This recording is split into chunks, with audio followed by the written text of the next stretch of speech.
Well, first of all, what kind of mythical powers does a Sun Devil have? We got to consider that. You all don't remember the Georgia Southern game, do you? You know, I hope there's Bigfoot. I don't think there is. Like rat poison. All right, so It's Division I football! It ain't murals! That is right. Today, this is the Hoppy Huddle. I'm Jake, that's Ed, and today we've got a very special show close to my heart. As G5 Jake, this is the Notre Dame / Group of 5 / Group of 6 / whatever preview show. So you're basically making Notre Dame a Group of 5 team now? No. Well, they're not in a conference, so you got to loop them in somewhere. And I'm sure they don't want to be looped in with the SEC or the Big Ten. No, heaven forbid. Heaven forbid they join a conference. Come on, heaven forbid people have last semblance of tradition in these dying lands. No, yeah. We've got the old head over here and the young blood over there. So yes, but exactly. Yes, today, this is always the show you most look forward to, discussing teams that really probably won't be discussed on this podcast the rest of the year. So, other than hey, you know what? There's a couple of good games, couple upset spots that we may be talking about later in the season if certain teams aren't locked in against these this dangerous Group of 6 schedule. Yes. Now but seriously, we're going to be hitting just a couple of the major Group of 6 teams.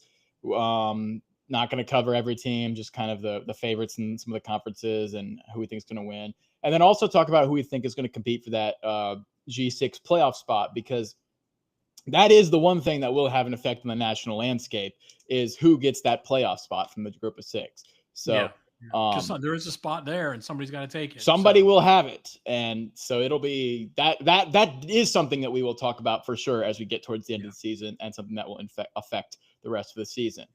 But before we get into the fun part of the show, just kidding, we've got to talk about, in my opinion, was one of the best teams in the entire country, and that's the Notre Dame Fighting Irish. Hey, Jake, I got to give a shout out to our big fans of the show, huge Notre Dame Fighting Irish fans, Brian and Ethan. They're going to listen to this one. I know they're dying for our analysis of Notre Dame. So, Brian, Ethan, listen up. We're going to tell you how the Fighting Irish are going to do this year. All right. Why don't you take it away? Well, I mean, I think what's interesting, we can break down this team right now. There's a big quarterback battle going on right now. Yeah. As we speak in Notre Dame, we all thought CJ Carr, I think all offseason, everybody thought CJ Carr was going to win this battle. That's what I thought. I mean, the anointed one, but Kenny Minchey is giving him a run for his money. And I think what's happening here is Kenny Minchey is, he's got a dual threat kind of guy. And I wonder if Denbrock, the OC, kind of likes that based on what Riley Leonard did last year. Yeah, I think that's definitely interesting, especially because Riley Leonard was so effective in that offense with the ground and pound and what they wanted to do. I think honestly, in my opinion, this to me feels to me like a camp battle because the backup has elevated himself, not necessarily a camp battle because. Do you know that? Do you really think that? I don't know, just kind of the way that everybody's felt about CJ Carr coming into the season. Everybody was pretty confident in him. And I'm not entirely sure that, or maybe it's the backup fits the scheme better, but that's kind of what I feel like, but we don't know. But I don't know that that's necessarily a flaw of CJ Carr. Like a lot of times that you get these late spring battles, it's because like the favorite didn't take the job. Right. And this might be like, well, CJ Carr just can't run those like power QB runs that they want to do. So I don't know. It'll be interesting. I will say, I do think whoever wins the battle will be extremely successful because you basically can't ask for a better setup as a quarterback. You have a cornucopia of options and factors that are giving you every advantage you could possibly want going into the season. You have maybe the best offensive line in the country, certainly one of the best, right? You have, in my opinion, the preseason best running back in the country, Jeremiah Love, who is elite and will probably be, he has a good chance to get to New York, I think, as a as a running back. You have an elite defense up front and in the secondary. They return a lot. This is a solid team. You got Benjamin Morrison, Xavier Watts. Like they've got dudes on defense. They're extremely talented. Marcus Freeman, and I know we harp on recruiting a lot, but Marcus Freeman has really upgraded Notre Dame's recruiting in a way. Brian Kelly always had him in like the top 15, which is really solid. But Marcus Freeman has really increased that blue chip ratio and has really upgraded them. They signed top 10, they pushed for a top 5 class last year, right? Yeah. That's something that this is not the Notre Dame of, the mid 2000s where they'd win the regular season, go to a BCS bowl, and then get obliterated by some SEC or Big Ten team. Like Notre Dame is more talented than most of the teams in the SEC, in the Big Ten, and recruit par talent-wise with the best teams in the country. They are not, they whip others up front. They do not get whipped up front. And so I honestly have Notre Dame as a serious national title contender. And if they get into the playoff healthy, which is a given for any team, look out, because they're going to be back for vengeance. And I don't know who really, like, they're such a complete team on both sides of the ball. They're solid. They've got big dudes. And Marcus Freeman is an excellent coach. Like when he was first started at Notre Dame, we harped on a lot of his in-game coaching decisions were very questionable, definitely minus EV. But he's actually improved that. He's gotten better. And last year that was fully showcased, especially in the playoff with some of the gimmicky rules mixing plays that he called. And yeah, I'm very high on this Notre Dame team. I have them as a top 5 team in the country preseason. And I think they're a serious national title contender. If they have anywhere less than 11 wins, I will be sorely disappointed. Yeah, they I think a lot of this season, by the way, you mentioned that they've upgraded the wide receiver position. Malachi Fields from Virginia is a great pickup. Virginia wishes they had him back, and I think most teams wish they had that kind of receiver. I don't know what to make of this QB battle, because if I'm a Notre Dame fan, I'm a little bit leery. I think this season will depend on the QB, whether it's Minchie or Carr, because if they need elevated play, someone to get the ball. I mean, we don't need to see a repeat of last year. Great defense, good running game, but can't score enough against a good team. And that's really what doomed them last year in the playoffs. I mean, they when they got to Ohio State, they just couldn't get it done. Now, again, that was a great team, but I think they're going to need more firepower, and I think it comes down to the quarterback position. So if it's Minchie, if it's Carr, they need someone to elevate. Now, the problem is they come out of the gate with Miami and Texas A&M. Yeah, let me pull up their schedule real quick. Yeah, let's pull that up. Miami is not going to be an easy game. Texas A&M, and the problem is you've got two, especially in both those matchups aren't real favorable because you've got two good defenses, one of the best defensive lines in the country in Miami. So I think Love is going to struggle to run the ball against Miami. You really need a quarterback that can probably make some plays, and I'm just not sure Notre Dame's going to be ready. I mean, that's going to be a fascinating game. That game may be a 17-13 slugfest in Miami. Yeah. Carson Beck evidently looks pretty good. I know the coordinator down in Miami made some comments either yesterday or today on X talking about he feels like he's got another number 1 draft pick, down there now.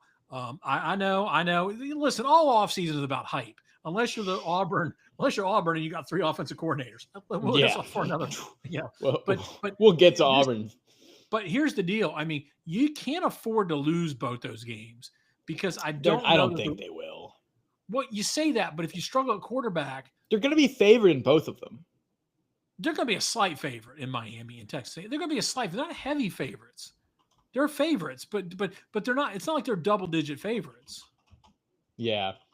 So I mean, I'm just painting a scenario. You don't get quarterback play. You lose both those games. Now you're looking at, do you go 10-2? Is that going to put you on the outside? I mean, you don't have a lot of wiggle room here early on. If those games were later in the year, I'd feel better because the back end of this schedule is cream puff city. I mean, we don't know what we're going to get with USC. That's the only other game that I think worries me a little bit. Yeah, this is a tough schedule. It's not we mock Notre Dame sometimes for having easier schedules, or they did previously. This is nothing to sneeze at. This is as tough as most schedules that you're going to get in a Power 5 conference. Well, I mean, Boise State's coming to Notre Dame. I don't think anybody really thinks that's going to be that challenging for them. Boise State's power rated as a top 30. They're like a top 35 team. Yeah, but it's coming to Notre Dame. If you took that to Boise, I might buy that a little bit. I don't think Boise's coming in and beating at Notre right. Dame. USC's a who rival. has the harder schedule, Texas or Notre Dame? I don't have Texas's schedule in front of me. Hold on. Like, they're in the SEC. I don't know that Notre Dame has a easier schedule. They play no FCS teams. Texas plays Ohio State, Florida, Oklahoma. Okay, Georgia, excluding the Ohio State game. Excluding the Ohio State game. They play Texas in the SEC. They play Texas A&M, Georgia, Oklahoma, Florida. Right. Okay. I mean, I understand this is a decent schedule for Notre Dame. They're not all cream puffs, but I just don't think Arkansas is that great. I don't think Boise State. I mean, they get past the first two. I think USC is the only real challenge left on that schedule. Okay. I mean, fair. So I thought you were a big Pitt guy.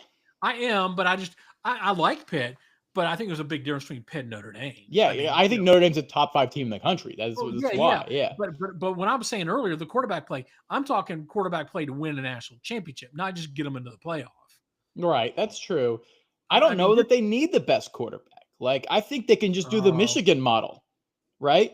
Where Michigan had a good quarterback when they won the title. No question. Jim McCarthy was fantastic. They don't have Michigan defense. Come on.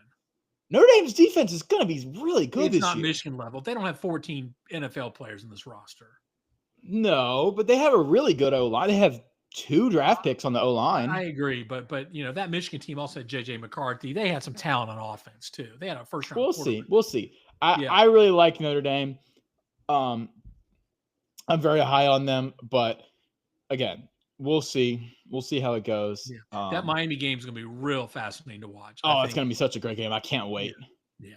It's I think Phil Steele, one of the famous magazines, has their schedule difficulty number 22 in the country. Yeah. So that's respectable. That's very respectable. Yeah. All righty. Now we've talked about Notre Dame. I don't have any UConn thoughts unless you do. The other independent in college football. Yeah, they play a good women's basketball program. They're a good women's basketball program. Good men's basketball program too. They won 2 titles very recently. So thoughts on UConn is March Madness. Next up, we've got the G6, the group of 6 conferences. And I think we should start off. I'm going to start off in the Mountain West. Mm-hmm. Mostly because I think the best team in the group of 6 by far is in the Mountain West, and that is the Boise State Broncos. The team that was in the playoff last year. Yes, yeah, they were in the playoff last year. They did lose Ashton Genty, but if you look at some of the more other stats about besides rushing of this team, they were solid throughout last year, and they had a pretty good defense, definitely top like 3rd in the country defense last year. And they bring back a lot of guys. It's very rare to see nowadays a good team have high returning production, right? Usually returning production is if for a bad team and guys didn't go anywhere. Boise State, for a group of 6 program, has decent resources.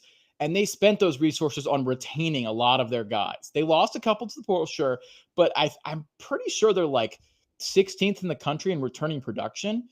Maddox Madsen, the quarterback, is back. They've got a solid defense again. Remember, they had a good defensive line for the group of 6. They were bigger than almost every other G6 team they played. And they've got a kind of running back by committee approach that they're going to take to replacing Genty. Not a bad strategy. I think they'll have a good rushing attack again because I think their O-line and their running backs are going to be better than most of the defenses you play against. There's a common thread you'll find in the G6 is that there's a lacking of huge guys in the middle to just like eat the run game. You can have some pass rushers for sure, but there's just not the giant dudes in the middle to just stuff the run that there is at the upper levels. And because of that, I think Boise State will be able to run the ball really well. They've got Marco Natanori. I can't pronounce his last name. Natanarani. The linebacker, he's back. He's fantastic. And it's a lot of seniors on this roster. it is a lot of seniors. Yeah, especially on the defense. Yeah. I think, and the power ratings reflect this, by the way. This isn't just me. Boise State's, depending on the service you use, anywhere from like 29 to 38 in the power ratings. The next highest G5 is going to be like Tulane, and they're in the low 40s or the high 40s. And so I think the gap between Boise State and the rest of the G6 is pretty solid. Boise State power race is more of a lower end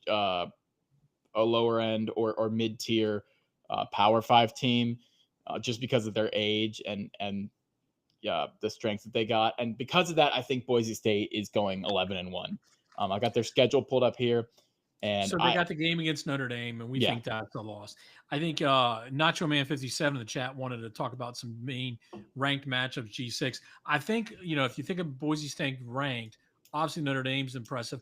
I think you got a couple of other interesting games. Yeah. I think the UNLV matchup may well decide who's playing in the Mountain West title game. They avoid San Jose State, which I think is also going to be one of the top teams in the Mountain West.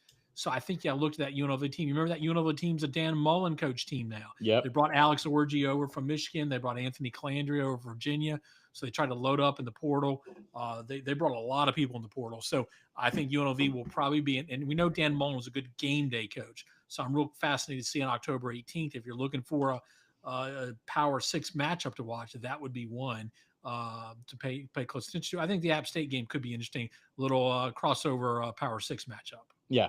Yeah. I don't know that App State. I don't know App State's really one of my favorites in the Sun Belt, but they're always an exciting team to watch. Yeah, I think Notre Dame, Boise State is going to be by far the biggest non-power conference game of the season anywhere. And I really like it. I think it'll be a fun game to watch. I think it'll be really interesting. By the way, I love Spencer Danielson, the Boise State head coach. I think he's a really solid dude. I love the way he runs his program. He reminds me a lot of Dabo Swinney. And they, maybe there's something to it with the retention that they have at the program of being a similar kind of styled coach and keeping people home.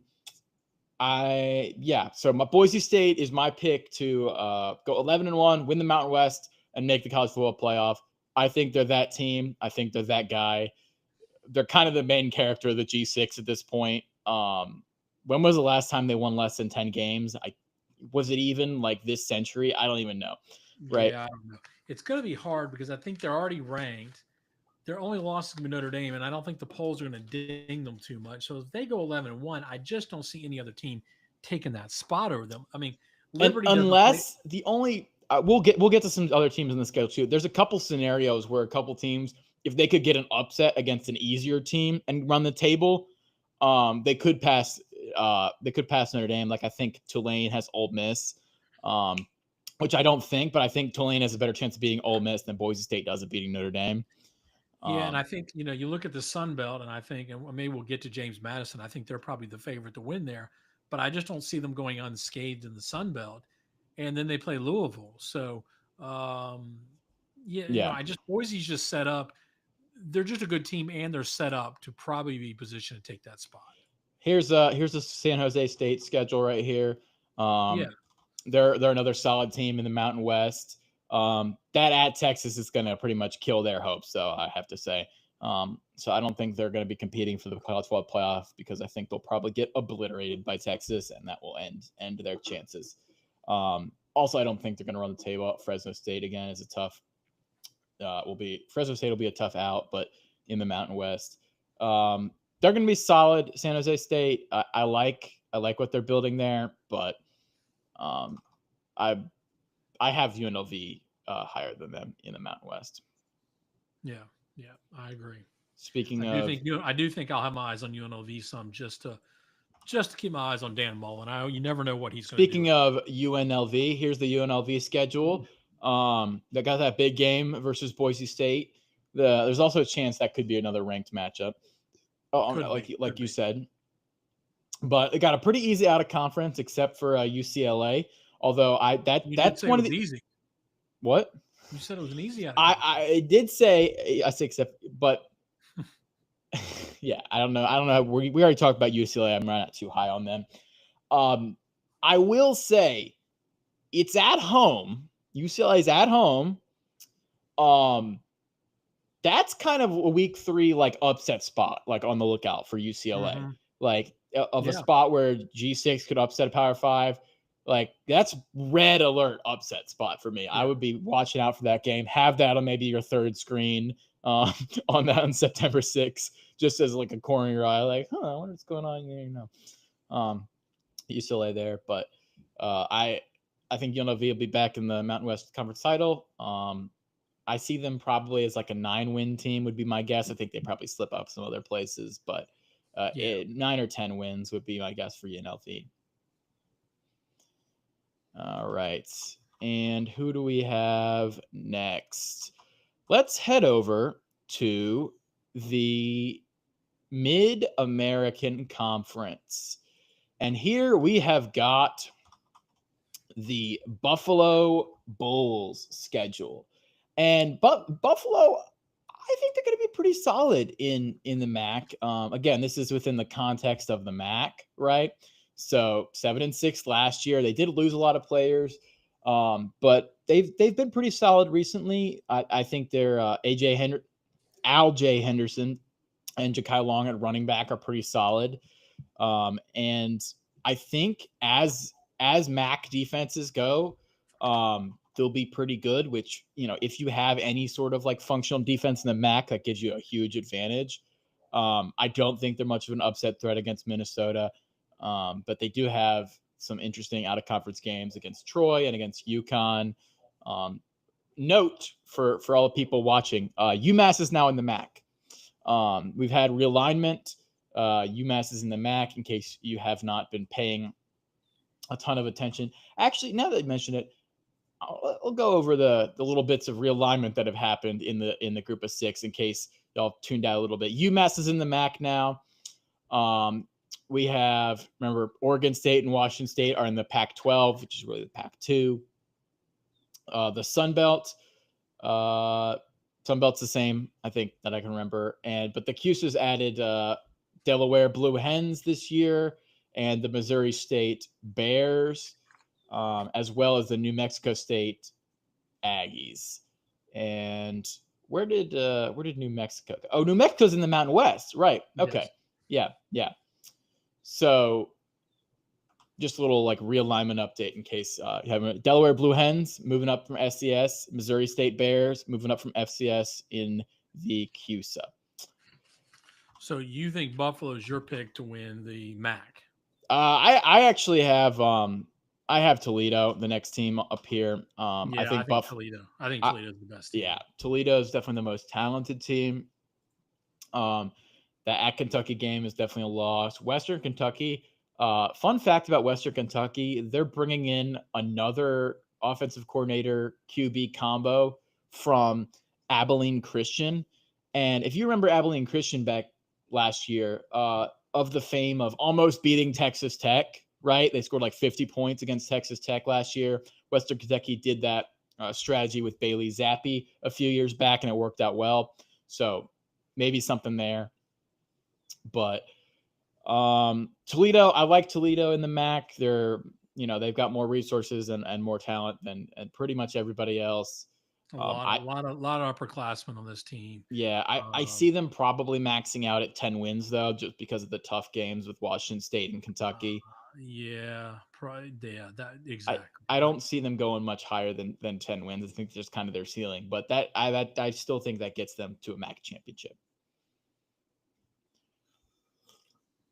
All right, next up, after the Toledo Rockets, we've got Army.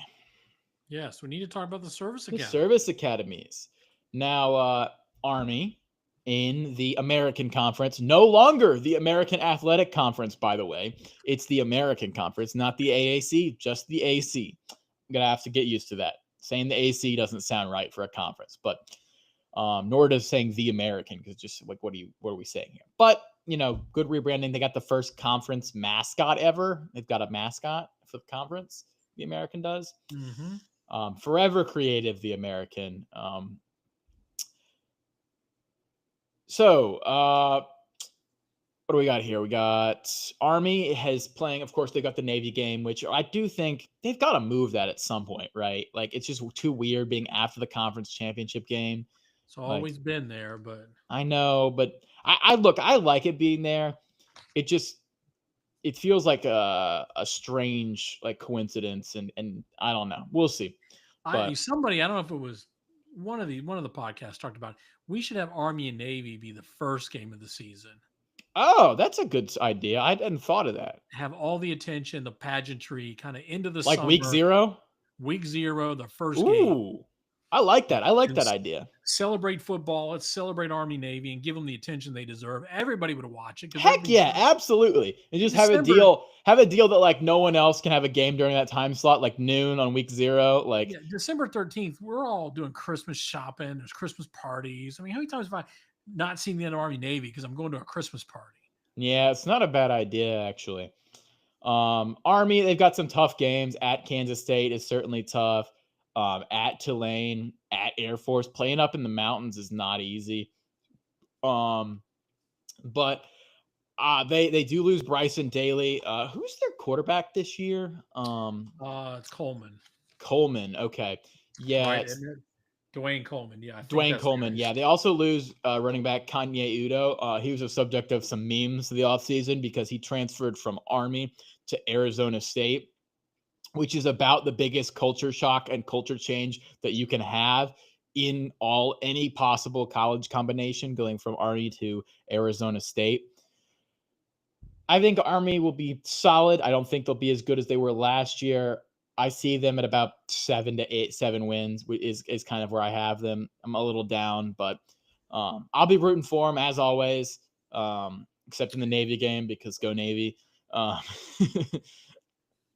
But speaking of Navy, they've got some dudes back. Yeah, and I think they can give Boise a run. This is a team that I think could possibly give Navy? Boise a run for that spot.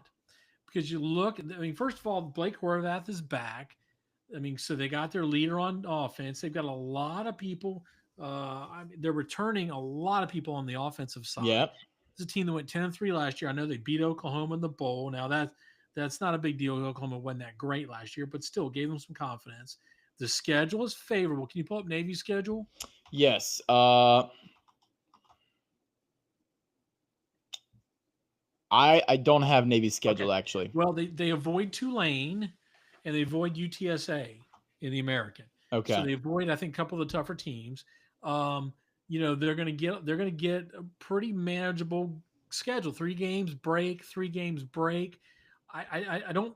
They're going to get Notre Dame November 8th. Okay, we know that's probably going to be a loss. Yeah. But other than that, I mean, you could see. I mean, VMI, UAB, Tulsa, Rice, Air Force, Temple, FAU, North Texas, Notre Dame, USF, Memphis, Army. Now, Memphis is going to be the tough one. Memphis is decent.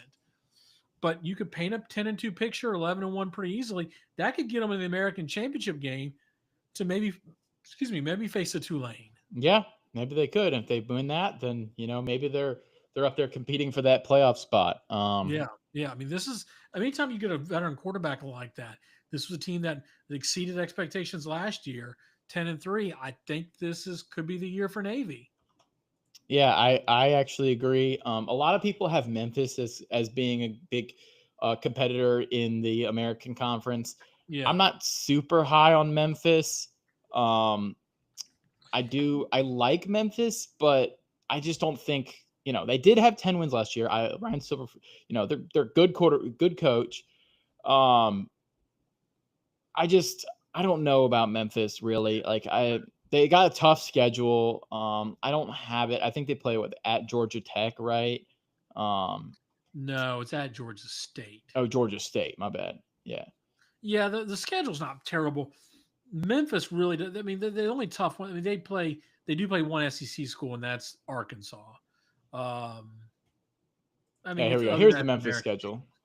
teams. Yeah, Yeah. At Georgia they had to hit State. the portal. They had to hit the portal hard though, so I just don't know what to expect from them. Yeah, and that's some of these portal teams you just really don't know. I think Ryan Silverfield's a pretty good coach. They do avoid UTSA, which is good, but they have to play Tulane. So we just, those are the best teams in the division. I actually have the best team in the American as the Tulane Green Wave. I think they're going to win the American. The problem with Tulane is I think they're going to have 2 losses in the out of conference, and that's going to disqualify them from making that playoff spot. I think they're going to lose versus Duke. I think Darian Mensah, the Darian Mensah Bowl, the transfer from Tulane who went to Duke. I think he's going to, if you watch the ACC preview, I'm high on Duke. And so I think they go into New Orleans and get the win. And then I think they lose at Ole Miss. We'll cover. And you got to remember, they also have UTSA and Memphis on the road. Tulane's schedule is not very good this year. Yeah. So I actually have them winning the American, but I don't have them competing for a playoff spot just because of their schedule. Yeah, I'm leaning more towards Navy. I can see it, honestly. I could see Navy. I think Navy, just because I think things break right for Navy schedule wise, and a lot of times that's all it is. Sometimes it's not a significant difference. But don't be surprised UTSA is knocking on that door as well. The other team that you might have to look out for in the American is the University of South Florida Bulls. South Florida, interestingly enough, has got a brutal first 3 games. Holy cow, look at that. Boise State, at Florida, at Miami. That's tough. But then look at their schedule after that. South Carolina State, Charlotte, North Texas, FAU, Memphis, UTSA, Navy, UAB, Rice. There's not one of those games that they can't win. They brought in a lot of transfers. So, again, it is kind of hit or miss. But like it's a veteran team already. Yeah. 33 seniors on this team. A lot of seniors. They did bring in some transfers. But I will say I like the fast-paced offense they play. I think that they are going to have a better offense than most of the teams in the American they play against. And if they can then just have some performance from their defense, they might be able to outscore a lot of teams. And so sleeper in the American USF, not crazy to me.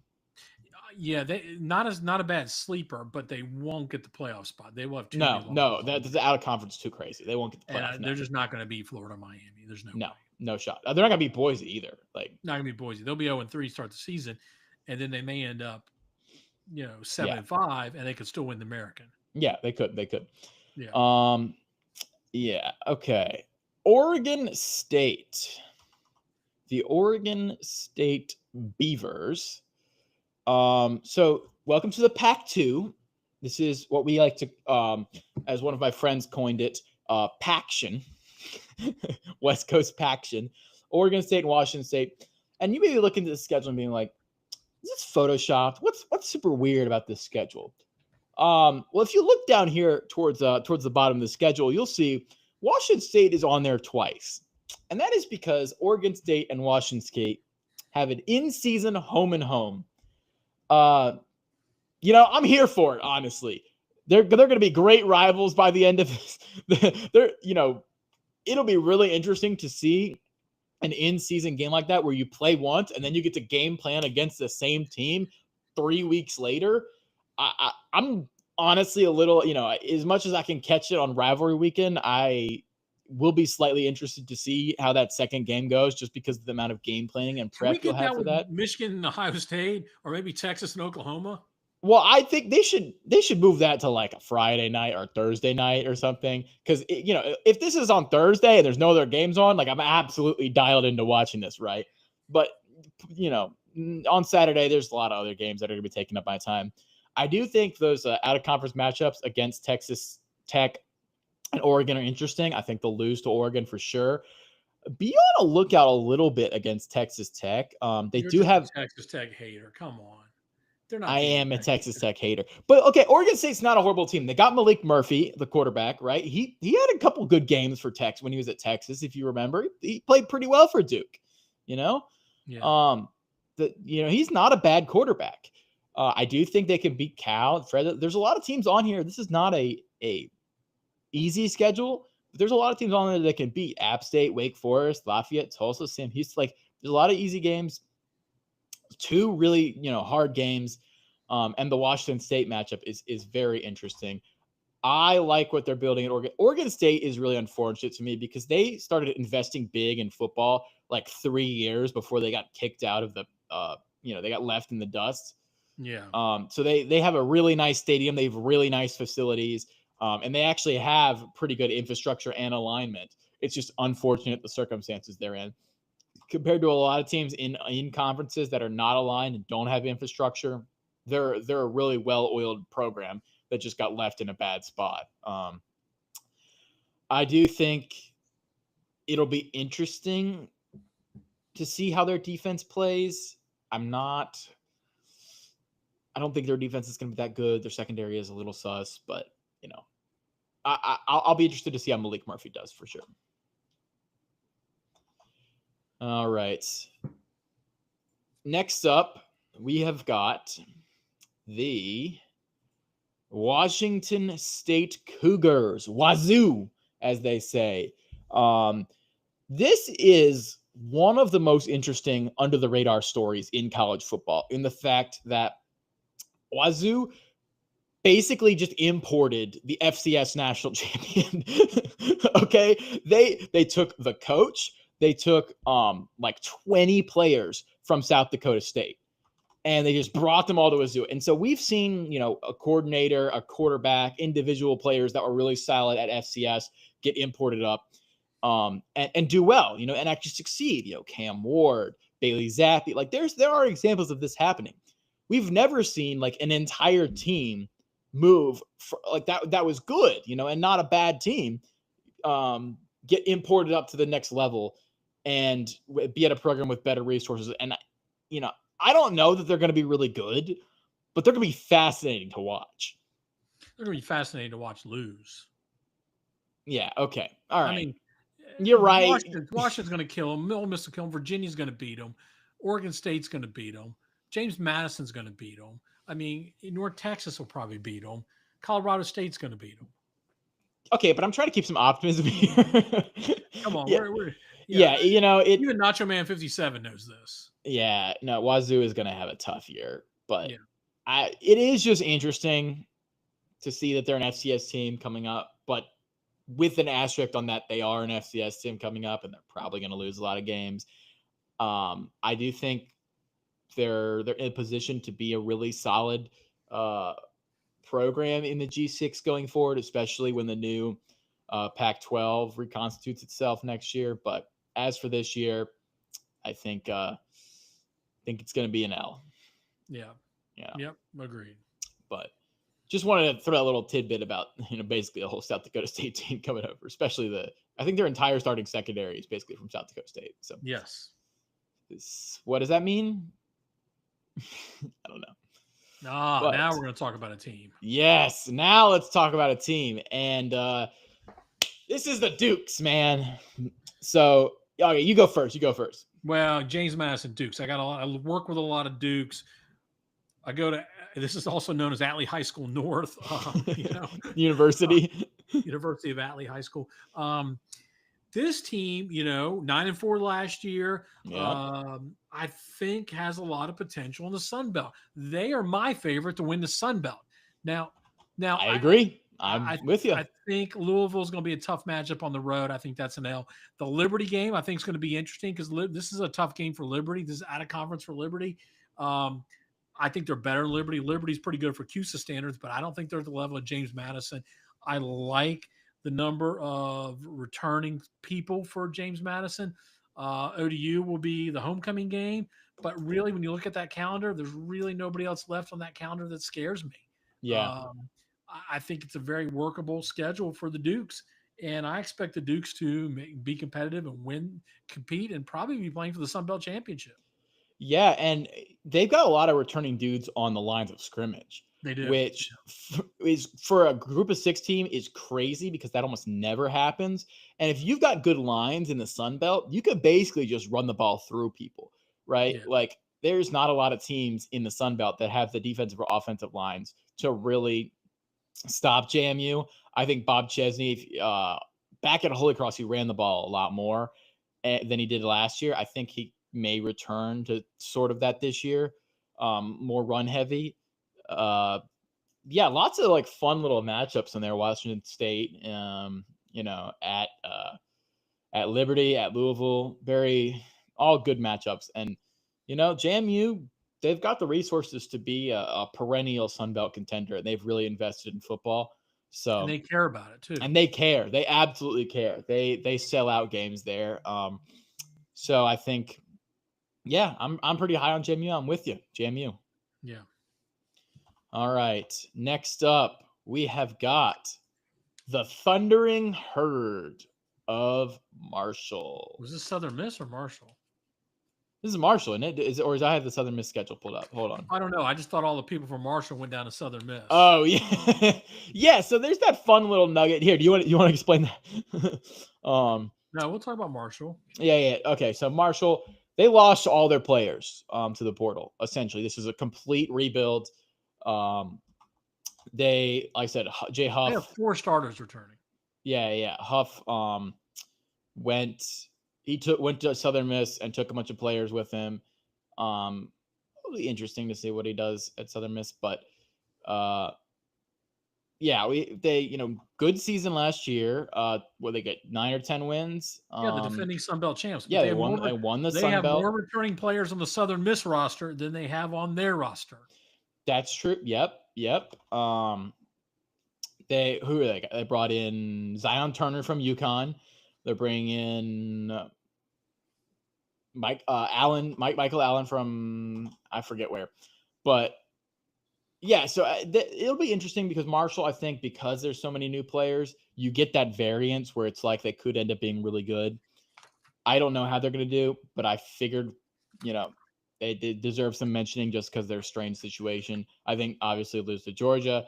I think they can win a lot of these other games. I think they probably lose to Texas State, and I'd say at Coastal, and then maybe at App, at JMU. So I say probably 8-4 is my where I kind of place Marshall as a ceiling.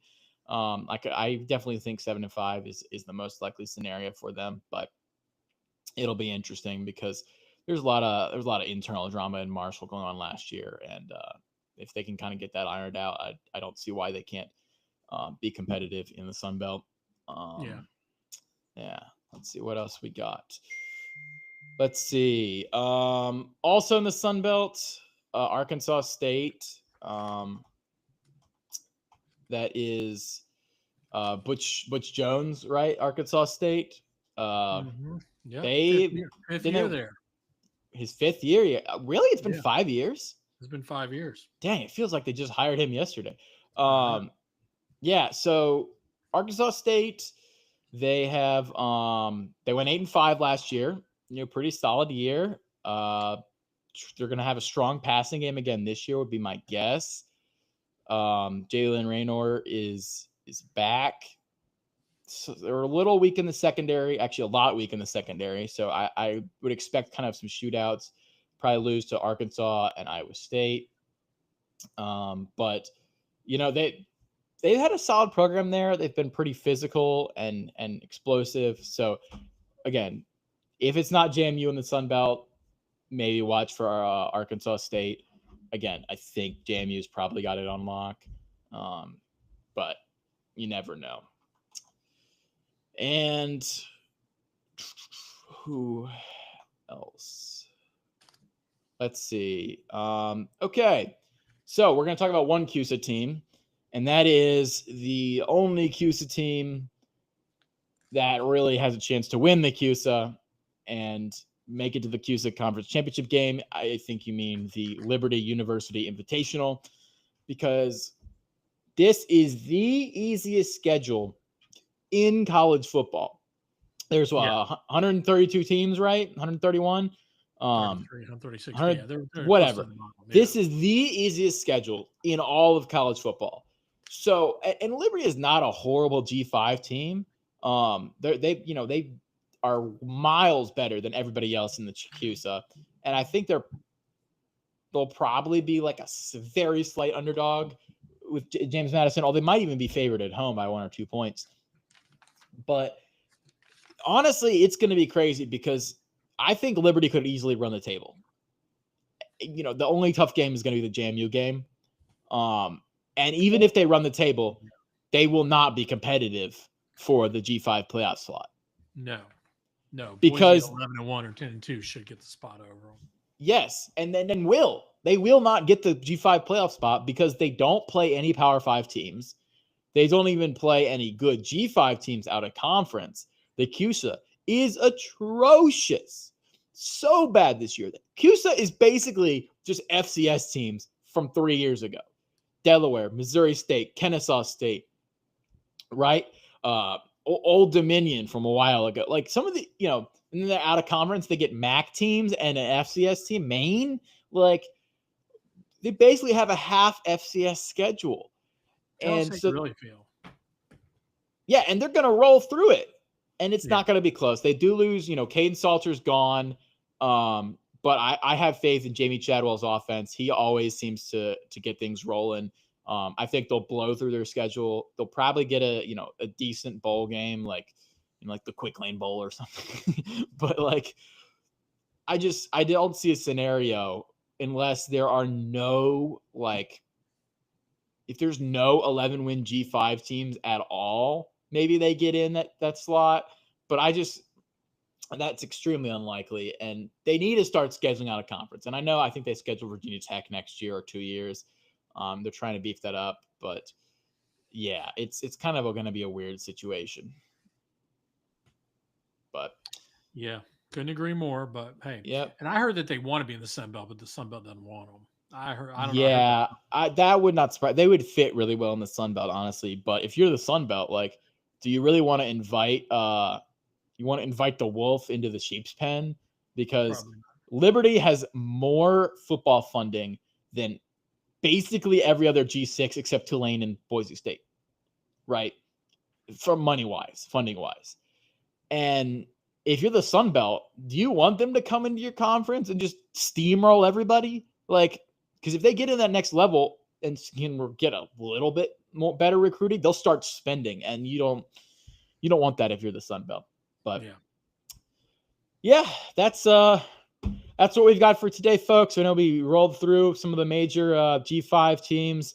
Thank you for humoring me, Dad, as I ramble on about some teams that will not be competitive. The G5, the G6, G5. I keep saying switching G6 and G5. I'm not sure what we've really landed on as a college football community yet, but there are so many teams that run interesting schemes and with one or two outstanding players that are one's really fast or one's really strong and they have flaws. And so you get all of the best highlights in college football come from the G5 usually, right? The craziest, most outlandish plays you can think of, not the best catches, but the best trick plays, the best nonsense. So it's really fascinating to me. I love that we have that as an option to watch. There are a couple spots where there could be upsets, but the big teams to me are Boise State, Tulane, maybe Navy, UNLV. Those are kind of the big team, and then Oregon State are kind of the big teams in the group of 6 to keep an eye on. Yeah, and one of them will be in the playoffs. So one of these teams we're going to be talking about, in December and be like, man, what are the chances they get to go up against? And then, it'll depend on the matchup if they'll have a chance to win, of course. But that's what we got for today. Now we get on. We've had some of the appetizers. Now we get on to the main course tomorrow night. We got to start talking about the Big 12. Oh, yeah. America's Conference. Speaking of the Big 12, ladies and gents, I have to just give a shout out to my Baylor Bears real quick, who today dropped the coolest helmets in college football, unequivocally. The gold chrome domes are back. The iconic symbol of Baylor's, rise to power. I'm very excited about this if you can't tell. But they look awesome. Undeniably, they look awesome. We can't wait. We're 2 weeks away from really seeing those chrome domes out there and against Auburn. Man, we're getting closer, but I'm excited to cover the Big 12 the next couple of podcasts. Oh, yeah. We have got there's so many teams that can win this conference. I'm ready to break them all down. So tomorrow night we'll be there. We'll have to talk about time. We'll post it on the socials. But like or subscribe to the podcast. Yes. We've got Big 12 coming up, and then we're going to follow it up with the craziest conference of them all, the SEC, next week. Yeah. Can't wait. Yep. Stay tuned. Stay dialed in. We are locked in for college football, right? When we get into the season, we're going to be dropping predictions. We're going to be dropping betting. We're going to be dropping reaction shows. We've got it all. So stay locked in right here at the Hoppy Huddle podcast. Like and subscribe. And good night.